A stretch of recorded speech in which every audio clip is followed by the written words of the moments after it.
I took a long hiatus. You were supposed to take this weekend off or this Friday off, but my man, he was grinding too hard. He wanted to come back and get it going. Yes, I did. Yeah.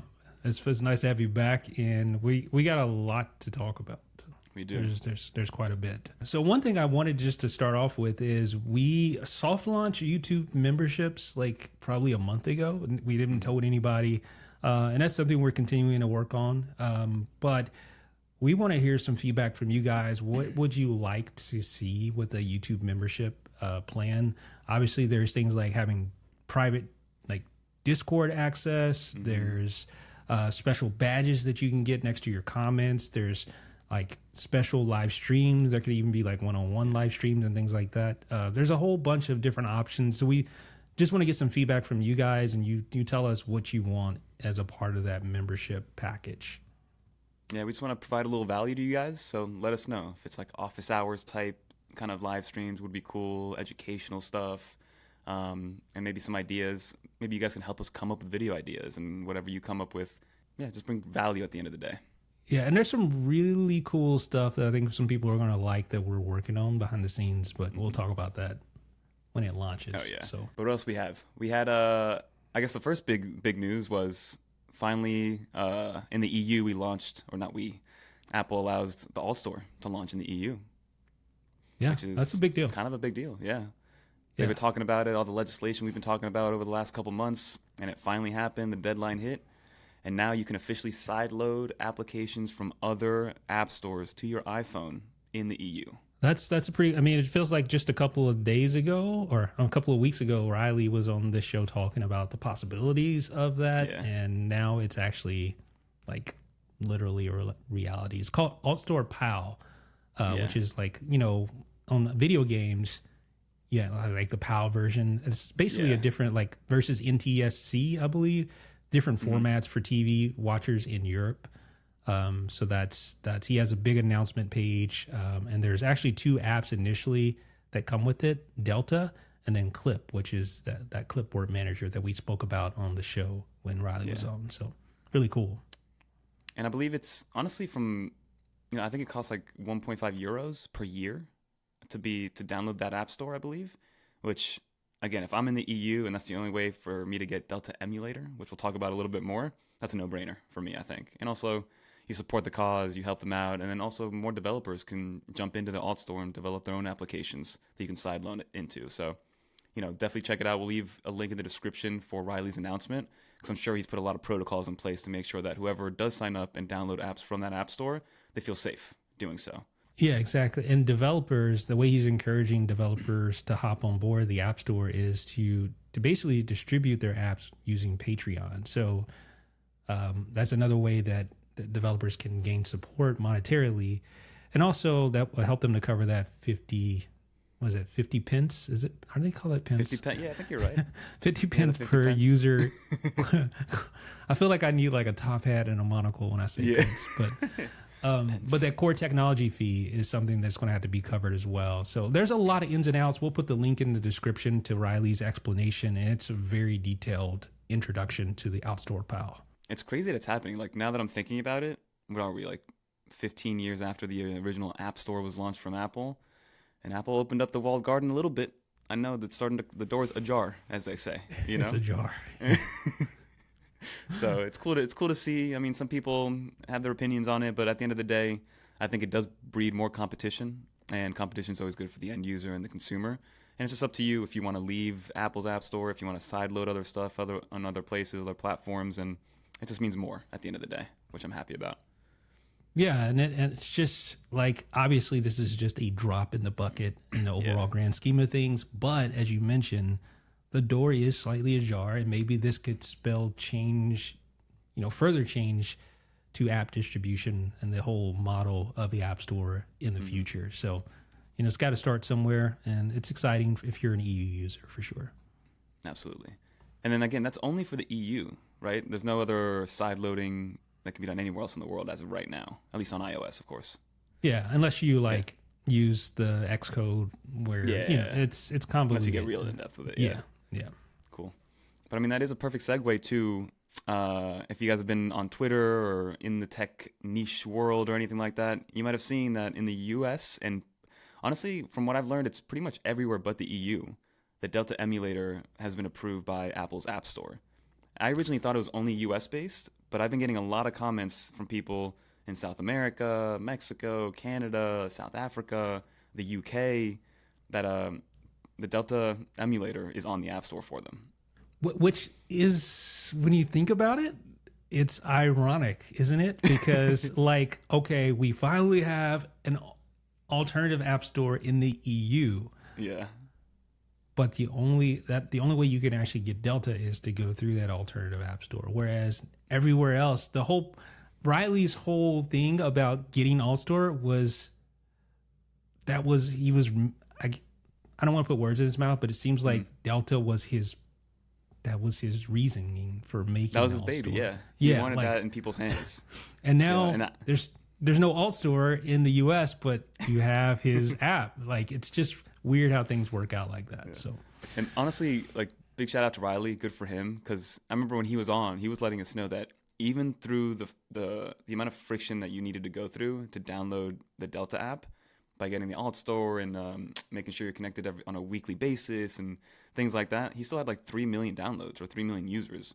And now the Delta app, within 24 hours, is the #1 downloaded app on the App Store. Yeah, part of me wishes he would have. Part of me wishes he charged for it, like, right? Just like 99 cents or I don't know. I mean, I know obviously money isn't his. I mean, it's not his main motivation. Why he does what he does. Yeah. But it's like, dude, like, Delta's well designed. It has a lot of, like, even like, you know, when you're playing a game and there's no sound and you're like, I'm turning the volume up. Why is this? There's no sound. Well, it's because you have your mute switch on, right? Yeah. But there's even a setting within that to like circumvent the mute switch. Yeah, like respect the mute switch. Respect the mute switch. Yeah. Just little features like that make this app that much better. And the various skins, and when you put in a landscape mode, you can see how it changes into like the Game Boy Advance versus I don't know, was it still called the Game Boy Advance, the one that like had a clamshell? The SP, Game Boy Advance SP. Okay, so you can switch between the SP and the regular Game Boy Advance based on which orientation you put the iPhone in. Really well made app. The app is amazing. Like, we dropped a video yesterday about it. I got a part 2 coming to kind of go in a little bit more in depth with it. Because, he's built it perfectly, in my opinion, right? You can even log into your either Dropbox or Google account to sync across everything. Devices. Yeah. You know, I was using my Xbox controller as a controller to play the emulator games. They support, out the box, he supports 6 different consoles. I think it's like NES, Game Boy Color, Game Boy Advance, DS, Sega Genesis, and maybe one more. There's a little workaround for the Nintendo DS piece, but overall, it's just such a well-made app. So if you guys haven't downloaded it yet, definitely go for it. It's absolutely free. And we did notice that on the first, maybe it just took 24 hours for the App Store to recognize it. But if you were to search Delta Emulator on the App Store, it wouldn't show up. So people thought it was shadow banned. Yeah. But I looked it up today, and it does pop up now. So. Okay. So here's the thing.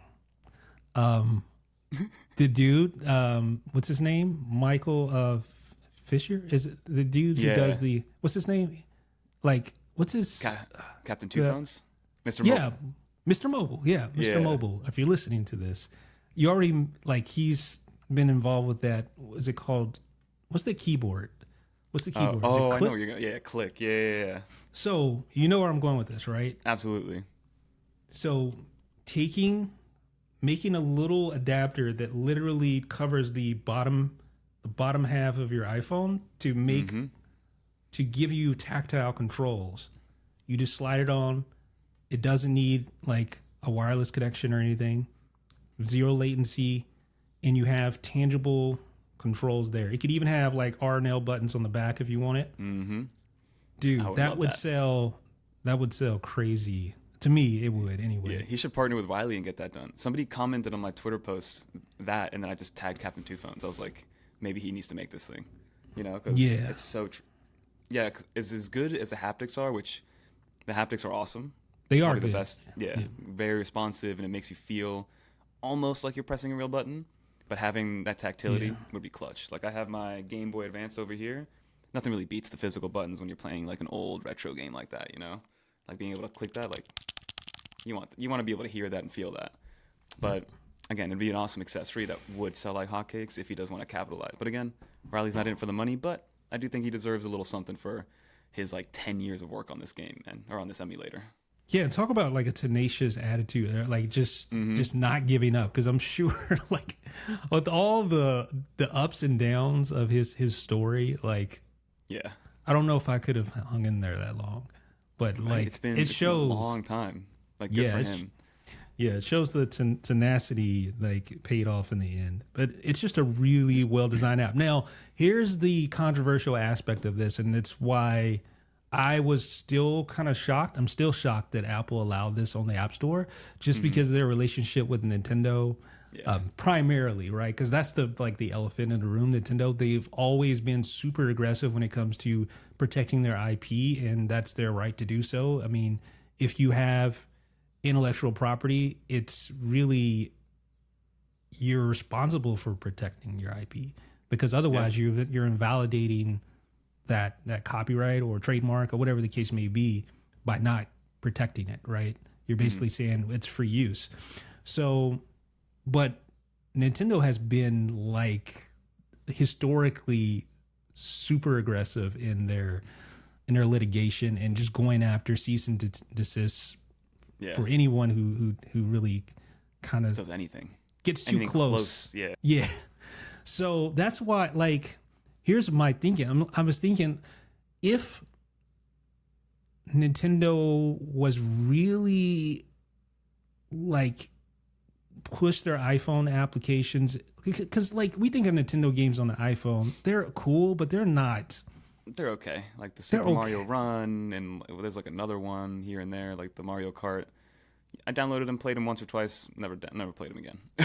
They're not that great, right? Yeah. I mean, let's just be real. And I don't know if Apple, like their perspective, it'd be interesting to wonder, like, to know what they think about the performance and just the overall like thought process behind their relationship. Because they even had, I think they had Miyamoto like at WWDC one year. Yeah. Or was it at the iPhone launch? I can't remember. It was one of those, because I remember back then thinking like, oh, does this mean like Nintendo's finally, collaborating with Apple to get Nintendo games onto the App Store? Which again is another thing that baffles me. Like, why has Nintendo not put stuff into the App Store? I guess it'll cannibalize sales of the Nintendo Switch and things like that. But the amount of people with iPhones that would download like true Nintendo, like AAA Nintendo games, that's a lot of people that would spend a good amount of money, I think. Yeah, like it would be like, and if they did that, I think Apple would have pushed back on this much more so. Yeah. I don't think that, like, if Nintendo was all in on the iPhone with their retro titles, we would have never seen Delta. We would have never seen Delta, because there would have been way more emphasis on protecting that relationship. But because they haven't really gone on in, and rightfully so, because they don't need the iPhone. Like, there was all this sentiments about, Nintendo's going to die if they don't get on board with smartphone gaming. They couldn't. They're still around. They're still doing fine. More than fine. Yeah, they figured it out, and it's kind of like I think Apple's just. I bet you Apple in the background, without obviously telling people, we're trying to get Nintendo on board. I'm sure they showed the numbers and they tried to show people at Nintendo how lucrative it could be for everybody involved, and now they got to the point where they're kind of just taking a hands-off approach. They're just like, you know what? We're going to let this emulator go. The emulator doesn't have any Nintendo titles in it when you first download it. To each their own. That's what I think Apple's doing. It's just really interesting to me. It's really interesting to me, and I just wonder what Nintendo's relationship with Apple is like. Like, leading up to this decision, you just got to wonder, was it not that good? Because I don't think they would have made that choice if their relationship was strong and Nintendo was really showing that they supported, smartphone gaming with some of their actual classic IPs in a format that people liked, right? We don't want that stupid. I don't know. I don't like the Mario Run thing. iPhone gamified version of a game. Yeah, nobody wants that.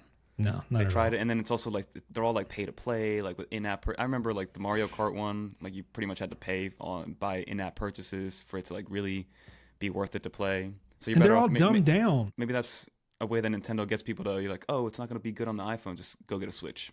I mean, first it was GBA for iOS back in the jailbreak days. Then you were able to, before the AltStore, you were kind of able to download it and figure out a way to do it. But then the moment you updated your iPhone, it would disappear or was unusable. So now that it's out there, and from the looks of it, I know that you think it's too good to be true, and even I think it's almost too good to be true. But I think Apple's going to keep it on there because Zach Hall wrote a great article about, because before Delta came out, a couple of emulators snuck through Apple's approval process, and one of them was a blatant copy of Delta GBA for iOS or Delta, and they removed it not because it was an emulator, but because it was a copy of Delta, and that's why I think it's here to stay, at least for now, unless Nintendo really brings out the lawyers or something, you know? I would not put that. I mean, this could really fracture that relationship. Like seriously, like this could watch just watch how things go between these two companies. See if we see Super Mario Run mysteriously disappear from the App Store. I'm not sure how much money Apple or Nintendo's making from that game, and then of course Apple gets their cut as well. But okay, so one last thing on Delta. You did a video. It was a great video, but there was a little bit of controversy in the video because you showed, which I told you that I would not have showed this if I was making this video, but you actually showed downloading ROMs from like, because you can just do a Google search. Yeah, it's so easy. Name space ROM, and a bunch of websites will show up. In my defense, I didn't think too much of it, I guess. I don't know. When I was doing it, I thought it was just something that people did already. I had been doing it for a very long time in the past on my computer, on iPhones, on things like that. And it wasn't like I was pushing one specific website. It was just the first one that popped up on Google. And most people were thankful that I showed it, but then a lot of people did bring to light the risk that came with something like that. So I did end up removing that piece. If you guys just want to look up how to find different games, you probably know what to do at this point. But yeah, I understand why that would be a little bit of a gray area, or it's iffy. It's kind of like going back in the day and using LimeWire or Napster or like ripping DVDs, I guess. So yeah, it was a little controversial, but we removed it. We removed that little piece. For better or worse. And good, because I think I wouldn't show that just because. I mean, at the end of the day, it's their IP, and technically that is piracy.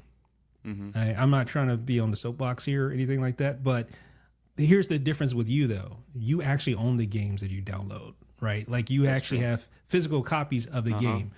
So and I had it in the frame. So the game that I downloaded was in the frame, Yeah. So it's not like he's going out there and just downloading games he doesn't own. Like that's I mean, technically it's still not you still shouldn't do it technically, because the real way to do this is to rip the actual ROM. Make your own rip of the ROM, and there's tons of ways to do that, and that is totally. I mean, you own that cartridge. You're totally okay to do that. I'm not a lawyer, but you're totally okay to do that. And then, so you could do that and have all your GBA games on your phone. At the end of the day, it's a convenience thing, right? Because you don't have to carry around your Game Boy Advance or anything like that to play your games. So if you want to do this, go buy the cartridges, rip the cartridges, and have at it. And enjoy it, yeah. Yeah. And we'll link one down below if you guys want. I found one online. It's like $50. Very easy. You plug it in. It downloads the game. You can even download your save states, I've seen. And just play your game as if you were playing the actual cartridge itself. And I think you can even reverse write it. So if you wanted to save it on your iPhone, you can actually reverse write that save file onto the actual cartridge itself, which is kind of cool. That is cool. Yeah. So if you want to keep it kind of, what's the word I'm looking for? Fresh. You want to keep it, fresh, legit. I don't know. In terms of nostalgic, keep it on that cartridge. You'll be good. Yeah. But yeah, that's the one. I mean, that's what's going to cause all the controversy moving forward. It just depends on how much Apple cares about that relationship with Nintendo. I guess the biggest game, and obviously it's a Nintendo IP, it's Pokemon Go. That game, a lot of people play that game. but that's like Niantic or something. Like, Yeah, what I it's mean? not actually. It's like the Pokemon company. And, Yeah, and like I don't think it has a fully to do with Nintendo, but I don't know. Let's see. Let's see how it kind of plays out over time. Yeah, yeah, it's interesting. I'm gonna be watching this, like, and I'm just curious, really, just to see how this all plays out. It'll be interesting to see if we ever see another big Nintendo game on Apple, because Nintendo can be petty, man. They really can. They can be. And that's how they've been able to stay afloat this long. That's part of the reason why that is. So interesting time. Great video though, and it's doing really well. A lot of people are enjoying watching that. So check it out if you haven't already. And definitely enjoy Delta while you can, because who knows if it's going to be pulled off. I think it'll stay on, but enjoy it, guys, because I remember this was a dream for a while for me. I was like, oh, this would be sick. I can't believe it's here, and now it is. And it's not going to be erased if I update my phone to 17.5.1. Exactly. That's the big thing, right? It's like we could always do this with jailbreak, but like jailbreak is so inconvenient because of that whole thing. It's just the cat and mouse game of going back and forth. So good. So shout out to Riley one more time. Thanks, man. So we also got iOS 17.5. We did. Beta. You discovered some stuff. Yeah, I don't know if I did necessarily, but yeah, there's a lot of new features in there. Like one of them is a new build number. No, I'm just kidding. You have the Quartiles. You don't say. Quartiles is that new game. If you're an Apple News Plus subscriber, which I don't know how many of those are, but it's a new word game. Apple One, you know. Yeah, exactly. Yeah. It's a new word game where you have 4 different tiles, and you can combine those 4 tiles to make a quartile or a word. And nice. I'm explaining this terribly, but basically each tile, a single tile can be a word. 2 tiles can be a word. 3 tiles can be a word. 4 tiles can be a word. The goal is to find all the 4 tile words because they're all mixed up. And I think there's a board of, a 5x4 board. So like there's 20 tiles on the board. And then you can just tap on each different tile to try to form a word. Hopefully you are able to form a quartile, which gives you, and if you find all the quartiles, you get like a 40-point bonus. And there's leaderboard integration on Apple News Plus games now. So that's new. There's also color Can you give me an match. example of a quartile word? No, I cannot. I tried. I'm trying to think. Yeah, I tried. It's like one of those things when you ever do like a video and you're like, I got to be able to demonstrate that, and then it's just like, no, I'm just never mind. Yeah, we're just gonna move on. It's taking too long. There's also color match podcast widget, which I believe was a thing before. It was. It definitely was. Okay. And then they removed it. And they brought it back. Why? Yeah. Like, that's kind of don't random. The Books app has a new reading goal updated design. There's also passkeys, glyph for the privacy and security, passkeys for a web browser. Just very minute change. And there is, here's the big one though. So there were 4 new iPad models added to iOS 17.5, and those were found based on some firmware files. These are display firmware files, so it shows that these 4 new iPads will have a brand new display. Obviously, the OLED display. Those for devices, the 11-inch iPad Pro with OLED, Wi-Fi, and then Wi-Fi plus cellular, and then the 13-inch Wi-Fi and Wi-Fi plus cellular. So what this means is that there will be a Super Retina. I guess that's what they're going to label it, Super Retina XDR on the iPad display for the first time. So there's also the code names for the next gen iPad Pro, and we found that these are Samsung and LG displays. So yeah. What do you think? Pretty cool. I'm excited. Yeah. But what I'm more excited about, which I think we just learned about this recently, is that the iPad Air will supposedly have the same display as the 12.9-inch iPad Pro. Let me just pull this article up here because this is just something I just read from. Here it is. Because my inkling was that the iPad Air would literally, the only difference would be the size. No. So, surprise, the upcoming 12.9-inch iPad Air has a mini LED display, according to Ross Young, who is he's a reputable analyst. This will consume leftover panels from the 12.9-inch mini LED iPad Pro and offer lower power than an edge-lit LCD. Whether or not, let's see, aside from the power savings, the benefit is increased contrast ratio. This is especially true when watching video. I don't know if ProMotion will be a part of it, though, because that's Apple a whole is different... the king at recycling their stuff, man. Yeah. It's insane. Kudos to them, but it's insane. They'll take something that was new 3 years ago and they'll make it new again at a different at a different money tier, basically, which is crazy. I agree, but this is going to be the one. It was already the one to get, right, because we already discussed how this is like the 12.9-inch display. It doesn't even matter if it's OLED or not. In my opinion, it is the best display. The mini LED on my Pro right now is great. Zero complaints. Remember what was it called? The blooming issue? Supposed Bloomgate? When was the last time you heard somebody complain about the bleed? Yeah, I mean, the contrast ratio is bonkers. Yeah. So to have that on the iPad Air, man, if you're upgrading your iPad Air, you're going to get a massive upgrade. This is like, you're going to love it. And not only, I think the 12.9-inch iPad Air, now even better now with the mini LED display, and if it stays at 60 hertz, battery king on the iPad side, big time. Yeah, I mean, I don't think most people are going to care about that. As much as I definitely am a proponent of ProMotion, I don't see ProMotion being on this iPad Air. They have to leave it out. They have to, I think, to have enough differentiation between Air and Pro. And I think they need to save some money on the timing controller needed for that sort of thing. So I don't know.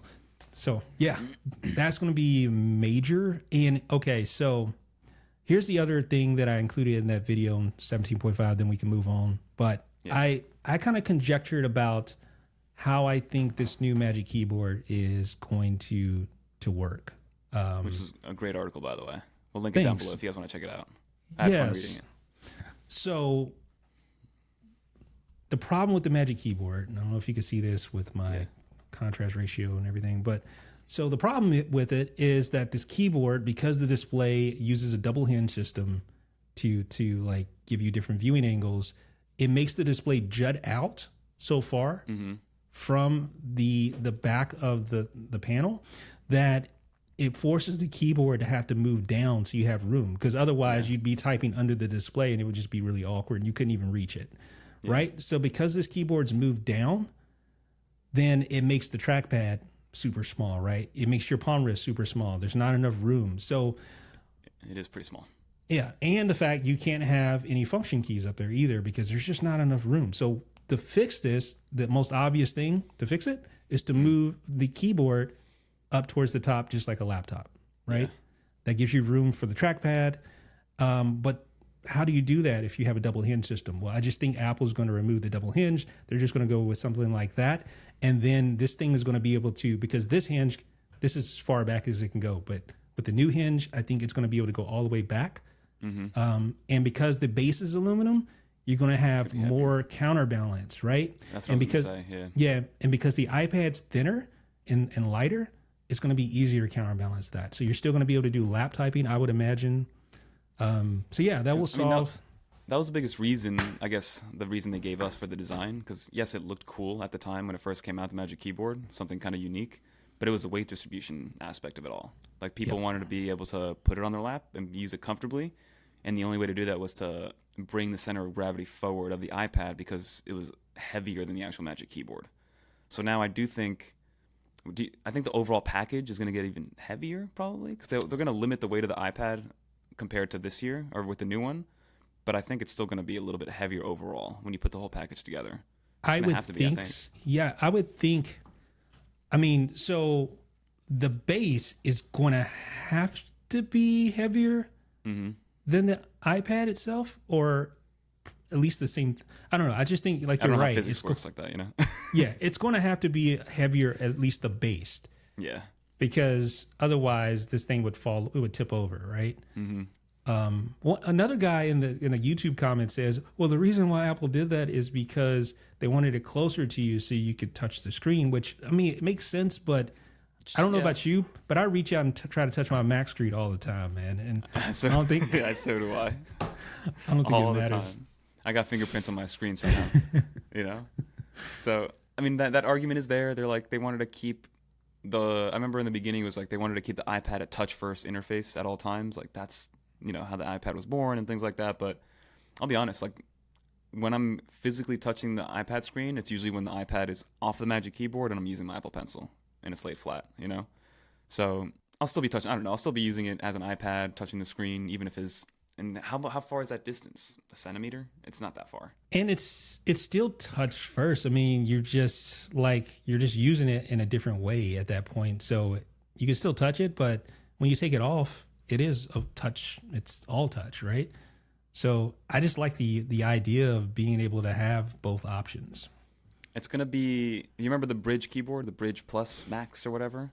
Yeah. It's gonna be a better version of that, in my opinion. And I remember always wanting that keyboard to be as good as the Magic Keyboard because I liked that finish better, especially at the time. It was cool. It made it look like a MacBook Pro.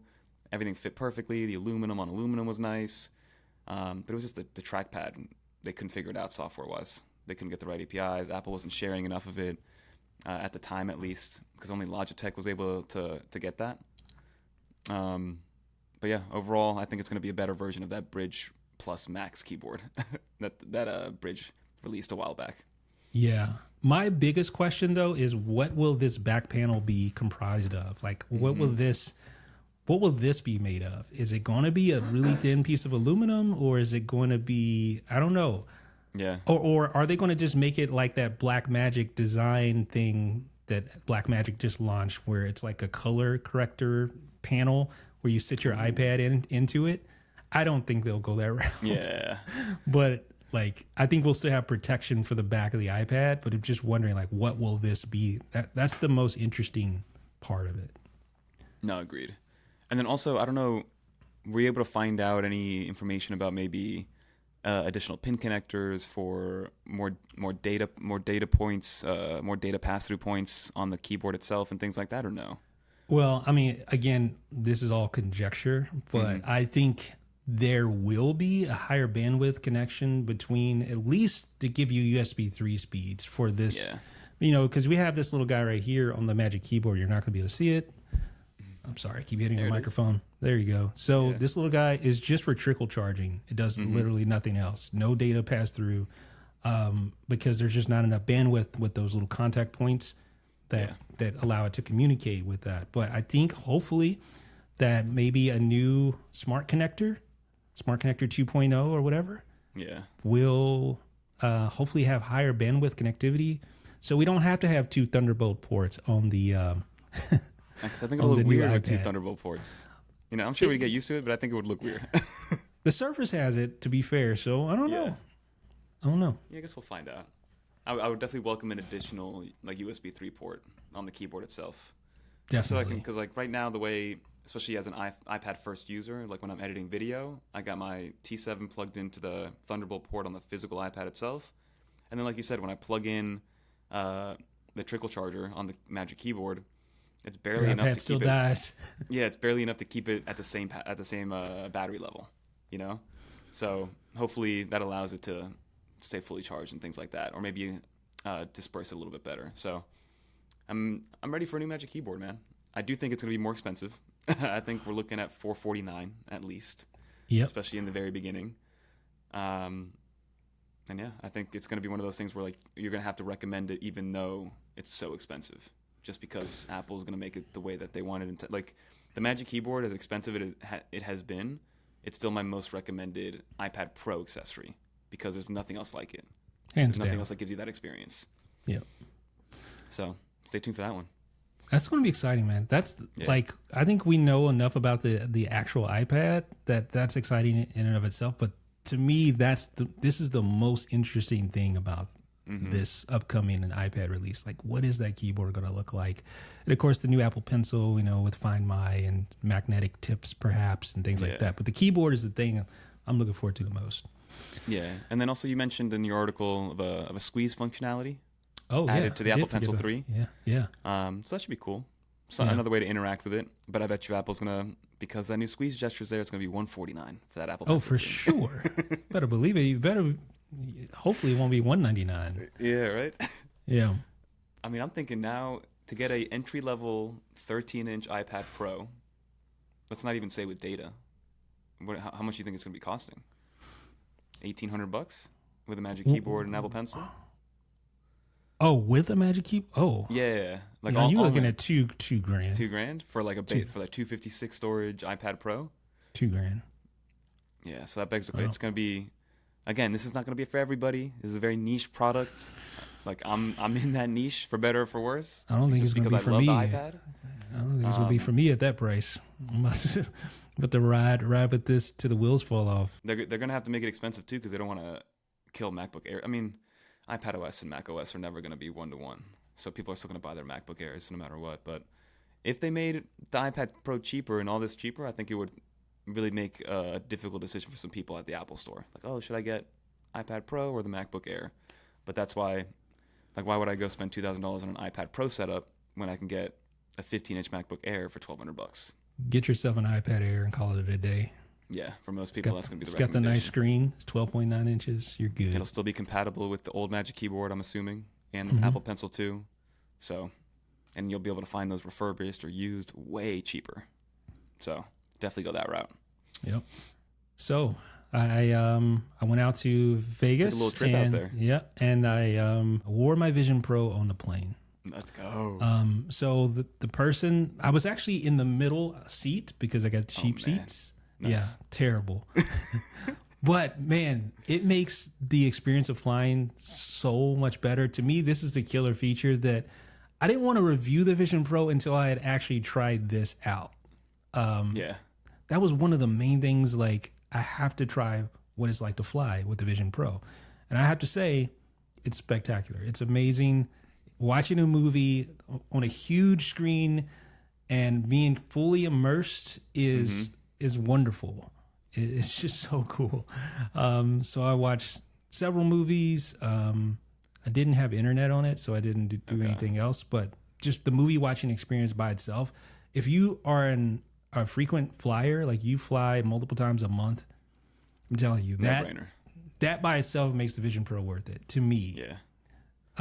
Now, if you're flying that much, chances are you're not sitting in economy. Maybe I was gonna say. I don't know. I feel like it's a perfect escape if you're sitting in the crammed like Spirit Airlines middle seat, you know, and all of It a sudden, is. boom, you're in this like vast open air mountain range that has a 300-inch screen right in front of you. You know, It eliminates claustrophobia. Is it claustrophobia? Yeah, claustrophobia. Yeah, it reduces claustrophobia to me. which is ironic because you're putting something like right onto your face, you know, and you're in this tiny little spot. But that's awesome. So to be a gentleman, I leaned over to my partner on the left here, and I was like, "Excuse me, sir, would you mind if I use my VR headset?" He's like, "If I had a VR headset, I'd be using it right now." It's like I would have been disappeared. I would have been gone. And then I asked the gentleman over on the right side, and I said, "Hey," then I realized he was asleep, so I just went ahead, put it on, and escaped for a couple of hours, and it was comfortable. It was great. So highly recommend it. Two questions for you. Number one, did you have the solo knit band or the dual? I had the one that goes over your head. That's the dual. Okay. Yeah, it's I had the dual dual. one. Yeah. Okay. So that made it probably extra comfortable for you. Yep. And then question number two, you had AirPods in the whole time? Yeah. Okay. I was curious to know if you removed them at all to see if maybe somebody complained about a noise bleed or anything like that. Because from what I remember using it, just the sound coming out of the actual Vision Pro itself was still relatively amazing for what you were getting, and it didn't bleed as much as I thought it would in terms of noise. So I was curious. So I wish I would have tested this out because on the way back, my AirPods died. Ooh, okay. And I was like, I'm not going to be that guy. Because they specifically tell you on the airlines, if you're going to use headphones or if you're going to watch a movie, make sure you use headphones. No one wants to hear your movie, right? So I was too sheepish to try that. But I wish I would have because, I just don't really have a good understanding as to how far the sound bleeds out when you have it at a relatively moderate volume when just using a spatial the spatial speakers. I'm like picturing you with no headphones on, listening to like an action movie, going next door. Hey, do you hear that? Can you hear that? Really loud. Happening or something. Yeah, yeah. Yeah, it was a good experience though. All right, so the bad thing about the Vision Pro, and this is something I'm going to highlight in my review as well, it's just the setup time. It's just such it's such a cumbersome device to get going. Like once you actually get it going, it's great, but it's like the process of not only taking it out of the box or the bag or whatever you have it in, connecting it, waiting for it to boot up, and it's just awkward. You're holding it, and you're in a crammed airline seat, and it's just like you have the little case, and you're like, where do I put the case? It doesn't fit under my. It's kind of a nightmare to deal with that, and then putting it away again is like that's the barrier to entry, not just price wise, but just using it day to day is like the biggest negative for me for the Vision Pro. There's a good amount of friction, both physically and then also once you boot it up, then you have to go through all the apps. You have to swipe through. You have to find out what movie you're going to watch, and then. There's just a good amount of friction, but like you said, once you do set it up, it is this kind of magical world that you're in. It's just Apple trying to figure out a way to make that easier, both from a product side physically and software wise, I think. Yeah. So with that being said, I was able to make it to NAB 2024. That's what we were talking about. Yeah, exactly. So I do have a video coming about that, about some of the products that I saw. A lot of iPhone 15 Pro, like camera rigs. That's one of the things, sort of a trend that I saw there. There's also, of course, LumaFusion had some really cool new features that they demonstrated.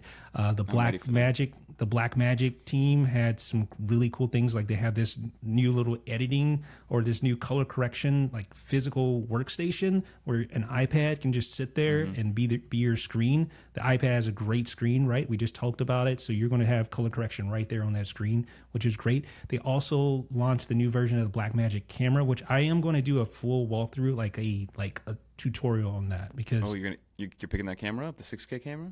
No, the actual Blackmagic camera app. Oh, the app. Okay. Yeah, okay. that is, it's amazing. Like some of the, it's nice like some of the update. Oh yeah, it's nice. It's real nice. So they had that on the showroom floor. They were pushing that. There's a 17K camera that Blackmagic just launched.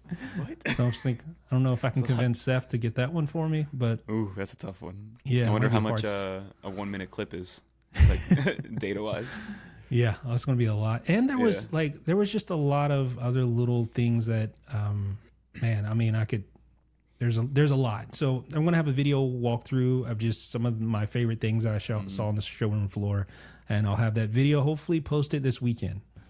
Love it. No, I definitely want to see it. I mean, I'm excited obviously for LumaFusion. I already saw some of the updates that they're coming out with, and they're just making it more of a competitor to Final Cut Pro, I think.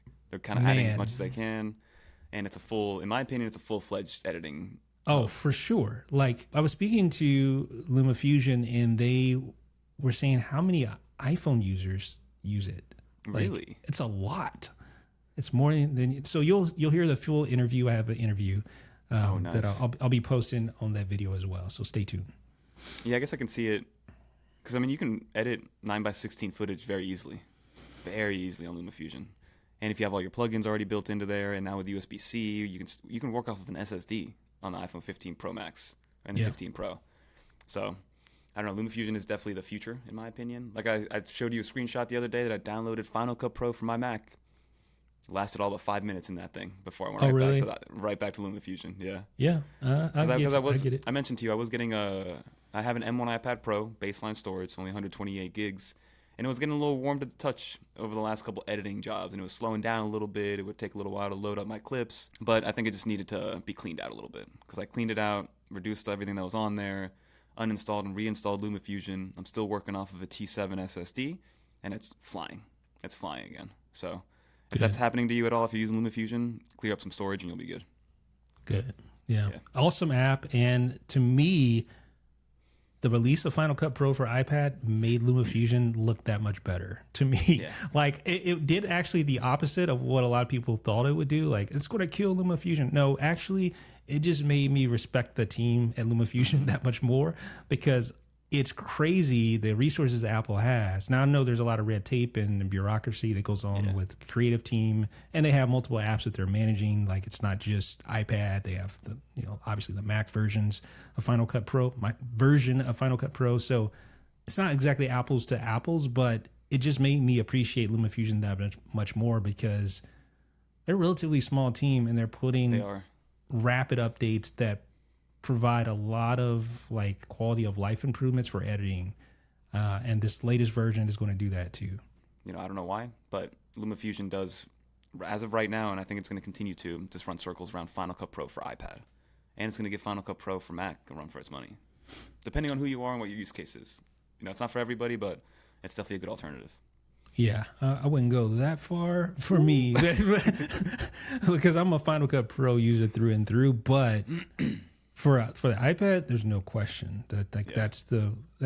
Here's one interesting thing, though. Well, we'll save that for another show. Never mind. We're getting into the 50-minute mark, so we better go ahead and wrap it up. We were just excited to talk, man. We were excited to get everything out, and things are just gonna get better.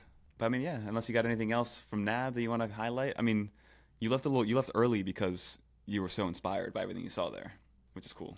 Yeah, I mean, there's a lot of cool stuff happening, bubbling beneath the surface. So yeah, we got a lot of stuff coming up. Again, if you haven't already, be sure to subscribe to our podcast on Apple Podcast. It's also on Spotify and other places where you consume podcasts. And of course, be sure to subscribe to our YouTube channel as well. And remember, there's a video version of this podcast if you're listening to the audio version. And if you're watching the video version, there's an audio version. Yeah. So stay tuned, everybody. We're excited. I believe iPads in May. Hopefully that's what Mark Gurman's saying. Second week. And we'll be covering everything. So definitely stay subscribed, everybody. And leave questions below of anything you want to know. And definitely let us know about the YouTube membership, too. What would provide value to you guys to be involved in that aspect? But that's going to do it on my end, man.